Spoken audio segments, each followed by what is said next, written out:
অনেকে আমরা মনে করি মাদের বাবাদের বয়স হয়েছে, তারা আনন্দ করতে আর পারে না, জানে না, তাদের আর ইচ্ছা করে না।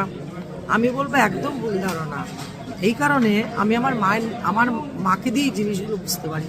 আমার মা এনজয় করতে খুব ভালোবাসে, কিন্তু সিচুয়েশান বুঝে মা সেটা করে না। মা ভাবে যেন আমি হয়তো বোঝ, আমি যদি এদের সাথে যাই ওরা খেতে ডিস্টার্ব হবে, ওদের ডিস্টার্বেন্স হবে, আমার জন্য ওরা ভালো খেতে পারবে না, এটা মা মনে করে বলে মা যেতে চায় না। একদম সেটা করা উচিত না। মাকে জোর করে নিয়ে বের করিয়েছি, মাকে বের করি। আমি জানি যে মা এখনো অনেক এনজয় করতে ভালোবাসে আর করছেও সেটা। আমার মা তোমার ভালো লাগছে? খুব ভালো লাগছে। তুমি খুশি? একদম। তুমি কখনো এরকম ভাববা না যে তোমার জন্য আমাদের মুশকিল হয়, ঘুরতে আমাদের অসুবিধা, এরকমটা কখনো ভাববে না। না না, তা কেন? তুমি সঙ্গে আছো মানেই আমাদের কিন্তু আনন্দ, তুমি সঙ্গে মানেই আমাদের আনন্দ।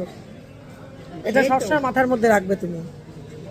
এই তো একসঙ্গে খাচ্ছি, আনন্দ করছি, ঘুরছি। হ্যাঁ, মা বাবার বয়স হয়েছে মানে এরম নয় যে মা বাবারা ঘুরতে ভালোবাসে না, একদমই সেটা নয়। তারাও ফুল এনজয় করতে, কেন আমরাও কোনোদিন আমরা মা বাবার জায়গায় পৌঁছাবো, এতটা এজে পৌঁছাবো আমরা নিশ্চয়ই, কিন্তু তখন যদি আমাদের ছেলেমেয়েরা এরকম ভাবে যে মা বাবা বুঝ, তাহলে তো এটাই শিখবে না আমাদের থেকে। আমাদের থেকে কি শিখবে আমাদের ছেলেমেয়েরা? সেই জন্য আমি মনে করি সারা জীবন এরা আমাদের সাথে থাকুক আর আনন্দ করুক, আর আমরাও তাদের সাথে নিয়ে আনন্দ করি। আমার মা বলে তোরা যা, আমি বাড়িতে থাকবো। কেন? তুমি না গেলে আমরা যাব না। মাকে জোর করে নিয়ে বেরোয়, কিন্তু তারপরে মা অনেক আনন্দ করে আমার মা। অবশ্যই সবার মাই হয়তো সেটাই চায়, বা বাবাও সেটাই চায়।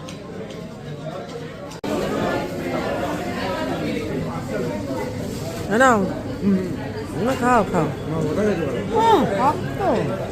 হ্যাঁ একটু হাসো তো।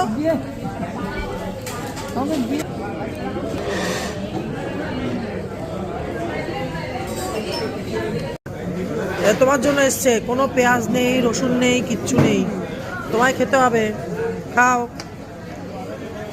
এর মধ্যে কোথাও পেঁয়াজ নেই না রসুন, একদম জৈন মাল।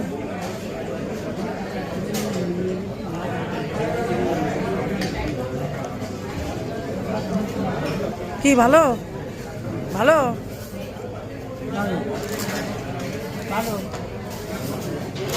তো হাসো। আমার মা মিষ্টি খেতে মারাত্মক ভালোবাসে, এখন মাকে চয়েস করবো মা কি মিষ্টি খেতে ভালোবাসে। বলো কোন মিষ্টিটা খাবে তুমি?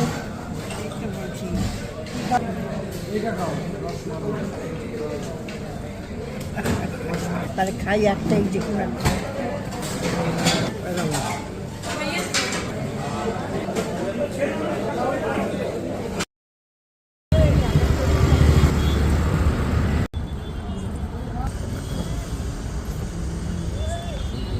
বন্ধ করে দাও।